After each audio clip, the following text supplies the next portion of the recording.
अस्सलाम वालेकुम फ्रेंड्स। उम्मीद है सब अपने अपने इस मुकाम पर खैरियत से होंगे और खुशहाल होंगे इंशाल्लाह।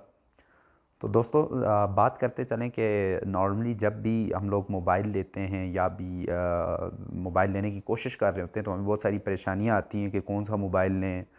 और मार्केट के अंदर इतने सारे मॉडल्स अवेलेबल हो चुके हैं कि जिनकी वजह से अब मोबाइल को फाइनलाइज करना काफ़ी एक मुश्किल काम बन चुका हुआ है। तो इसलिए अब ये फ़ैसला करना कि कौन सा मोबाइल लेना है और क्या किस कीमत में लेना है, किस प्रोसेसर के साथ लेना है, कौन से फंक्शंस हों, कौन सा हार्डवेयर हो, कौन सा सॉफ्टवेयर हो, ये कैसे आपने फ़ाइनल करना है, उसके लिए मैं कुछ आपको टिप्स बताता चलूँ। दोस्तों, पहले नंबर पे तो मैं आपको बताऊँ कि किसी भी मोबाइल के बारे में कि एक तो या आपकी पसंद होती है, दूसरा या फिर आपको कुछ फ़ीचर्स चाहिए होते हैं जिसकी वजह से आप मोबाइल लेते हैं। तो पसंद की तो फिर ये होता है कि फिर कुछ भी फ़ीचर्स हों या ना हों, कोई फ़र्क नहीं पड़ता, आपको मोबाइल वही चाहिए होता है कि उसके अंदर अगर कोई फ़ीचर शॉर्ट भी है, उसमें अगर अवेलेबल नहीं है तो वो फिर भी आप उसको इस्तेमाल करना चाहते हैं। तो अब मैं आपको बताता चलूँ कि नॉर्मली हम जब भी मोबाइल लेते हैं तो हम वट मोबाइल या कुछ ऐसी तरह की वेबसाइट्स हैं जहाँ पे उस मोबाइल के बारे में डिटेल्स ले लेते हैं, या फिर कंपनी की वेबसाइट पे उसके बारे में काफ़ी लंबे लंबे उन्होंने पहले से ही पेजेस बनाए होते हैं जहाँ पे उस मोबाइल के बारे में काफ़ी सारी डिटेल्स अवेलेबल होती हैं, जहाँ पे उसकी स्पेसिफिकेशंस पढ़ के हम उस मोबाइल के लेने या ना लेने के बारे में सोच रहे होते हैं। तो दोस्तों, सबसे पहले मैं आज आपको बताता चलूँ कि मोबाइल लेने में पहला किरदार जो होता है कि मोबाइल आप क्यों ले रहे हैं, मतलब कुछ ना कुछ उसके पीछे वजह होनी चाहिए। तो उसके लिए पहली वजह तो ये है कि अगर आपका शौक़ है किसी मॉडल को लेने का, आपने किसी अपने दोस्त के पास देखा है या कुछ ऐसा है, वो आपको पसंद आ गया और आप चाहते हैं कि आपके पास भी ऐसा ही मोबाइल हो, तो उसके लिए आपने फिर उस मोबाइल की रेट्स वगैरह पता करनी है और फिर वो मोबाइल आपने ले लेना है, क्योंकि वो आपकी शौक़ में शामिल है। लेकिन दूसरा जो है कि आपका अगर कोई और मकसद है शौक़ के अलावा, तो उसको हम कैटेगरी में तकसीम करते हैं कि किस कैटेगरी का मोबाइल आपको चाहिए। जैसे कि अगर फ़र्स्ट ऑफ़ ऑल अगर मैं रखूं, तो आप देख सकते हैं कि कैमरा अगर आपको चाहिए, कैमरा, तो कैमरे के लिए ये मैं बताता चलूँ कि कैमरे को चेक करने के भी कई सारे तरीके हैं। कि अगर आपको मोबाइल फ़ोन, स्मार्टफ़ोन इसलिए चाहिए कि आपको उसके अंदर कैमरा यूज़ करना है, तो उसके लिए मैं आपको बताता चलूँ कि कैमरे की जो स्पेसिफिकेशंस हैं वो कंपनी की वेबसाइट पे जो उसका मोबाइल मॉडल का पेज अवेलेबल है उस पे आप देख सकते हैं, या फिर वट मोबाइल के ऊपर जाएं, किसी भी मॉडल का नाम लिखें और साथ वट मोबाइल लिख के गूगल पे अगर आप सर्च करेंगे तो आप देख सकते हैं कि उसके नीचे उसका नाम आ रहा होता है। और जब आप वट मोबाइल पे जाएंगे तो आप देख सकते हैं कि उस मोबाइल की तस्वीर और नीचे ये जो सारी डिटेल्स हैं ये आप वहाँ उस मोबाइल की देख सकते हैं। अब कैमरे की बात कर रहा था, तो ये वट मोबाइल का ये सेक्शन जो है कैमरे वाला, आप इसमें देख सकते हैं कि मोबाइल का जो कैमरे की कितने मेगापिक्सल कैमरा है, प्लस जो दीगर डिटेल वो दी गई हैं। लेकिन आपने देखा होगा कि आजकल जो चाइनीज़ मोबाइल हैं वो आपने देखा होगा कि बहुत सारी कंपनियां हैं और वो ऐसा करती हैं कि 100 मेगापिक्सल, 64 मेगापिक्सल, 50 मेगापिक्सल लिख के एक कम रेट में मोबाइल सेल कर रही होती हैं। बरक्स उसके जो मशहूर कंपनियां जैसे एप्पल है, सैमसंग है, और ये कंपनियां 12-12 मेगापिक्सल या 16-16 मेगापिक्सल्स के फ़ोन सेल कर रही होती हैं। और उन मोबाइल से जिनके कैमरे 64 मेगापिक्सल्स होते हैं उनसे ज़्यादा रेट्स में सेल करती हैं। तो इसकी वजह जानते हैं, उसके लिए मैं आपको बताता चलूँ कि मोबाइल का कैमरा जो है वो ज़रूरी नहीं कि 64 होगा तो वो 64 जितना काम कर रहा होगा। बेसिकली इसके पीछे अपर्चर का एक मेन फैक्ट होता है कि जब भी आप मोबाइल लेना चाहें तो आप देखिएगा, ये देखें, ये कैमरे की डिटेल में यहाँ पे भी उन्होंने एफ़ मेंशन किया हुआ है कि एफ़ कितना है। जैसे कि मैं आपको बताता चलूँ कि अगर एफ़ 1.6 फॉर एग्जांपल है तो इसका मतलब कैमरा अच्छा होगा। लेकिन बरक्स अगर एफ़ 1 पॉइंट या 2.0 है या 1.9 है, जो जो नंबर ऊपर जाता रहेगा एफ़ का, तो इसका मतलब ये है कि उसकी क्वालिटी जो कैमरे की है वो इतनी अच्छी नहीं होगी। लेकिन अगर एफ़ 1.5 है या 1.4 है तो इसका मतलब है कि उसकी क्वालिटी ज़्यादा अच्छी होगी, यानी जितना नंबर नीचे होगा इतनी क्वालिटी अच्छी होगी। इसके बाद जो दूसरा फैक्ट है वो मैं आपको बताता चलूँ कि ये कैमरे की कंपनी भी मुनसर कर होती है कि किस कंपनी का लेंस है।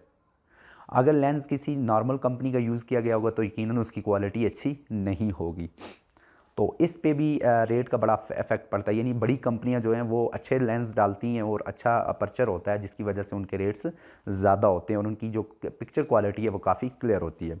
इसके अलावा मैं एक और बात करता चलूँ कि नॉर्मली सैमसंग के कुछ फ़ोन्स और एप्पल के कुछ फ़ोन इस वजह से भी महंगे कि उसके अंदर कैमरे के अंदर OIS यानी optical image stabilisation. Optical image stabilisation इसका फंक्शन ये होता है कि आप जैसे गिम्बल यूज़ करते हैं एक अपनी वीडियो को स्टेबलाइज करने के लिए, ऐसे ही ये इन्होंने इनबिल्ट फीचर दिया हुआ है, फैक्ट्री फीचर है, जिसमें ये होता है कि एक हार्डवेयर लगा हुआ है। इवन अगर सॉफ्टवेयर में वीडियो स्टेबलाइजेशन हो तो वो EIS होता है, EIS, electronically image stabilisation system. लेकिन अगर OIS है तो OIS का मतलब ये होता है कि ऑप्टिकल इमेज स्टेबलाइजेशन, जिसका फंक्शन ये होता है कि आप जब वीडियो बना रहे हैं और आप अगर हरकत कर रहे हैं, आप दौड़ रहे हैं, तो आपकी वीडियो फिर भी स्टेबलाइज ही बनेगी, ना कि उसके अंदर शेकी मतलब क्लिप्स होंगे।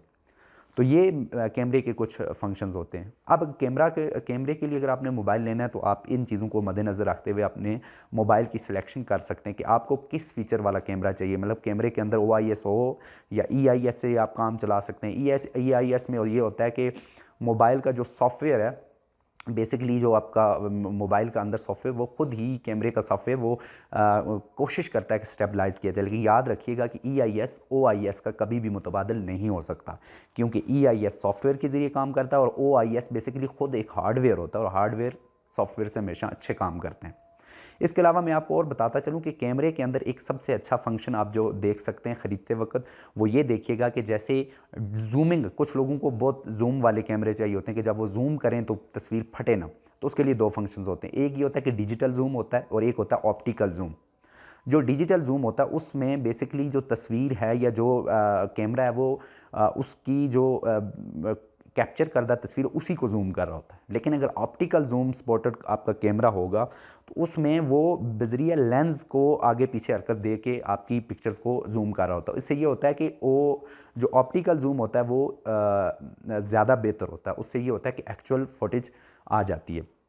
अच्छा, दूसरी कैटेगरी में हमने रखा हुआ है कि सॉफ्टवेयर। जैसे दोस्तों कुछ लोगों को सॉफ्टवेयर काफ़ी स्ट्रांग चाहिए होते हैं। मैं बात करता चलूँ कि वो बेसिकली हार्डवेयर ही होता है। चिपसेट जैसे स्नैपड्रैगन एक मशहूर चिपसेट है, जिसका ये होता है कि जो लोग PUBG वगैरह की तरह की गेम्स खेलते हैं जिससे मोबाइल गर्म हो जाते हैं, तो वो ऐसे सॉफ्टवेयर्स इस्तेमाल करते हैं। या कुछ लोगों ने सॉफ्टवेयर चलाने होते हैं, हैवी सॉफ्टवेयर, या उन्होंने एडिटिंग करनी होती है, मोबाइल के ऊपर ही रेंडरिंग करनी होती है, तो उसके लिए ये होता है कि वो हैवी सॉफ्टवेयर इस्तेमाल करते हैं। तो उसके लिए उनको अच्छी चिपसेट वाला मोबाइल चाहिए होता है, प्लस उसकी रैम अच्छी हो, रोम अच्छी हो। तो उन लोगों को शायद कैमरे से फ़र्क ना पड़ता हो। तो इसमें ये दूसरी कैटेगरी जो है वो सॉफ्टवेयर वाली है। और तीसरी में हमने रखा हुआ है कि स्क्रीन साइज़ क्या होना चाहिए। तो स्क्रीन साइज़ बेसिकली ये डिपेंड कर रहा होता है कि स्क्रीन साइज़ आपको कितना चाहिए। कुछ लोग जो मोबाइल पे लिखते हैं या कुछ उसको ऐसे फंक्शंस के लिए वीडियोस देखते रहते हैं नॉर्मली, वो कोशिश करते हैं कि उनका मोबाइल बड़ा हो, बड़ी स्क्रीन हो, बेशक उसके अंदर फंक्शंस कम हो, वो उनको कोई फ़र्क नहीं पड़ता। तो ये अब हम चौथी कैटेगरी पे अगर बात करेंगे तो चौथी कैटेगरी जो है वो हमने रखी हुई है बैटरी की। वो बेस्ट ऑप्शन जो है बैटरी वाला। बैटरी के बारे में लोग बड़े हमेशा ही से परेशान रहते हैं कि बैटरी अच्छी होगी या नहीं होगी, क्योंकि बंदा सवेरे अगर निकलता है तो वो शाम तक ये सोचता है कि बैटरी उसकी ख़त्म ना हो। तो दोस्तों बैटरी दो तरह की होती हैं। आजकल जो स्मार्टफोन्स में आज से पहले जो बैटरीज़ आती थी वो नॉर्मली लिथियम आयन बैटरीज़ आती थी। उसका ये था कि वो बैटरी वज़न में थोड़ी ज़्यादा होती थी, लेकिन उसकी डेंसिटी काफ़ी ज़्यादा होती थी, वो टाइम भी ज़्यादा मतलब वो उनकी चार्जिंग टाइमिंग ज़्यादा थी। लेकिन वो जो हैं उसके बरक्स अब लिथियम पॉलीमर बैटरी आ चुकी है जो काफ़ी वज़न में हल्की है, और इसकी जो रेट्स हैं वो लिथियम आयन से ज़्यादा हैं। यानी जो पुरानी बैटरीज़ होती थी उससे लिथियम पॉलीमर जो अभी लेटेस्ट बैटरीज़ आई हैं उनकी कीमत लिथियम पॉलीमर की ज़्यादा है। लेकिन लिथियम पॉलीमर क्योंकि हल्की है तो इससे फ़ोन्स जो बनते हैं या फ़ोन्स जिनमें ये बैटरी इस्तेमाल होती है उनका वज़न हल्का होता है, तो इस मकसद के लिए बैटरीज इस्तेमाल होती हैं। लेकिन अगर किसी आपको वज़न से फ़र्क नहीं पड़ रहा तो आप लिथियम आयन वाला स्मार्टफोन ले सकते हैं, क्योंकि लिथियम आयन जो है उसकी बैटरी जो है वो थोड़ा ज़्यादा टाइम निकाल सकती है बरक्स लिथियम पॉलीमर की। क्योंकि आप देख सकते हैं कि सैमसंग जैसे फ़ोन्स कम बैटरी टाइम देते हैं, उसके पीछे भी यही इशू होता है कि नॉर्मली उन्होंने लिथियम पॉलीमर, क्योंकि फ़ोन को हल्का रखने के लिए उन्होंने लिथियम पॉलीमर बैटरी इस्तेमाल की होती है। इसके अलावा मैं बताता चलूँ कि बैटरी का जो होता है वो डिपेंड कर रहा होता है कितने mAh की बैटरी है। क्योंकि mAh ज़्यादा होंगे तो बैटरी का वज़न बढ़ेगा, बैटरी का साइज़ बढ़ेगा। लेकिन अगर mAh कम है तो उसमें ये होगा कि बैटरी छोटी होगी और बैटरी कम टाइम निकालेगी। उसके अलावा ये डिपेंड कर रहा होता है कि बैटरी चार्जिंग जो है आपकी अगर फास्ट चार्जिंग सपोर्टेड है तो आप बैटरी अगर ख़त्म हो रही है थोड़ी देर के लिए भी चार्जर लगाएंगे तो उससे ये होगा कि बैटरी फास्ट चार्ज हो जाएगी। लेकिन अगर आपकी बैटरी आपका फ़ोन जो है वो फास्ट चार्जिंग सपोर्टेड नहीं है तो आपके पास पहले से अगर बैटरी की एमएएच भी कम हो, आपकी छोटी बैटरी हो और उसको चार्जिंग के लिए भी आपके पास फास्ट चार्जिंग सपोर्टेड ना हो तो उससे ये होता है कि वो चार्जिंग देर से करता है। तो दोस्तों एक चीज़ मैं आपको बताता चलूँ कि नॉर्मली जो सैमसंग के फ़ोन इसलिए महंगे होते हैं कि क्योंकि उनके अंदर या तो वायरलेस चार्जिंग आ रही होती है या फिर wireless supported charging Q I charging कहते हैं, या फिर ये है कि वो फास्ट चार्जिंग सपोर्टेड होते हैं जिसकी वजह से उनके अंदर अच्छे वाट के जो चिप लगी होती है तो इससे भी रेट्स बढ़ जाते हैं। ये मैं आपको क्लियर करता चलूँ कि कोई भी मोबाइल जिसकी रेट ज़्यादा है वो इस वजह से कि उसमें फ़ीचर्स कम है, आप उसको इस चीज़ से जज ना करें। मोबाइल लेते वक्त याद रखिएगा कि पहले नंबर पे मोबाइल का जो हार्डवेयर है वो बहुत मैटर करते हैं, क्योंकि हार्डवेयर जो होता है ना यही बेसिकली महंगे होते हैं। मतलब अच्छी क्वालिटी का अगर हार्डवेयर इस्तेमाल किया हुआ, मेटल बॉडी है या एल्युमिनियम बॉडी है या उसके अंदर जो गोरिल्ला ग्लास की कौन सी किस्म लगी हुई है, क्या मोबाइल आपका वाटर प्रूफ है या नहीं है, ये सब चीज़ें आपने देख के ही मोबाइल को लेना होता है। तो इसी चीज़ के साथ कि जितना अगर मोबाइल वाटर प्रूफ है तो आप खुद ही सोचें कि एक मोबाइल है जिसमें बहुत सारे सुराख हैं, आपकी सिम डलती है, आपके 3.5 जैक है, आपका ऑडियो जैक है, आपके चार्जिंग जैक हैं, तो उनके अंदर वाटर प्रूफिंग का सिस्टम करना फिर इस मोबाइल के लिए थोड़ा सा महंगा हो ही जाता है। अगर आप उसमें और कुछ लोग ऐसे भी हैं जो मोबाइल में बारोमीटर सेंसर देखना चाहते हैं, कुछ लोग ऐसे हार्ट बीट सेंसर देखना चाहते हैं, लेकिन ये हर बंदे की सोच के हिसाब से कि किसको मोबाइल फ़ोन के अंदर क्या चाहिए वो उसी तरह मोबाइल फ़ोन की सिलेक्शन करता है। तो दोस्तों अगर आपको भी फ़ोन चाहिए तो आप पहले क्लियर करें कि आपको अपने मोबाइल के अंदर क्या चाहिए, फिर उसके हिसाब से मोबाइल को सर्च करें। ये जो चाइनीज़ कंपनी है इनफिनिक्स, ओप्पो वगैरह, ये चाइनीज़, ओप्पो अगर चाइनीज़ नहीं है तो वो उसी तरह की है। लेकिन ये याद रखिएगा कि इन सब कंपनीज़ का एक इशू है कि इनमें हार्डवेयर कम क्वालिटी का इस्तेमाल होता है जो कि बाद में जाके आपको परेशान कर सकता है। लेकिन जिस तरह हम लोग मोबाइल फ़ोन्स जो स्मार्टफोन उसको संभाल के इस्तेमाल करते हैं तो उसके लिए आपको आराम से ये फ़ोन सस्ते में ले लेने चाहिए। लेकिन अगर आपको अच्छी क्वालिटी, आपको ज़्यादा बेहतर क्वालिटी के कैमराज, आपको बैटरी, आपको उसका हार्डवेयर या उसका सॉफ्टवेयर चाहिए तो मैं रेकमेंड करूँगा सैमसंग या एप्पल के फ़ोन्स। और उसके बाद जो तीसरे नंबर पे आएगा वो या तो एमआई कंपनी है या फिर हवावे, इनमें से किसी आप कंपनी को सिलेक्ट कर सकते हैं। तो दोस्तों मोबाइल लेने के लिए बस ये देखिएगा कि आपका बजट कितना है, वो भी ज़रूरी है, क्योंकि आप देखें कि आपको चाहिए उस एक फ़ोन जिसके अंदर OIS, आपको डबल ट्रिपल कैमरे भी चाहिए हों, आपको बहुत सारे फंक्शंस भी चाहिए हों और जेब में 20,000 रुपये हो तो ये भी मुश्किल है। आपने अपना बजट, अपनी ख्वाहिशात को इकट्ठा करना है और फिर सेलेक्ट करना है कि आपको कौन सा मोबाइल चाहिए। तो उसके लिए आप 2 दिन लें, आराम से सर्च करें। जब आपको कोई मोबाइल पसंद आ जाए तो फिर उसको फाइनलाइज़ करें, मार्केट में भी जाके सर्च करें, एक दुकान से लेने पे ना डिपेंड करें, 2-3 दुकानें घूमेंगे तो आपको पता चल जाएगा कि मार्केट रेट क्या है।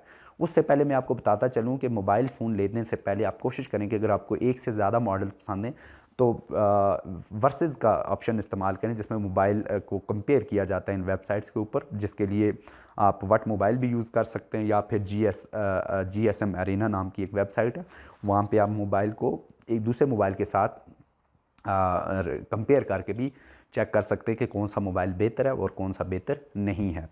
तो दोस्तों अगर ये वीडियो आपको अच्छी लगी है तो अपने दोस्तों के साथ शेयर करें, चैनल को सब्सक्राइब करना ना भूलिएगा। थैंक यू, अल्लाह हाफिज़।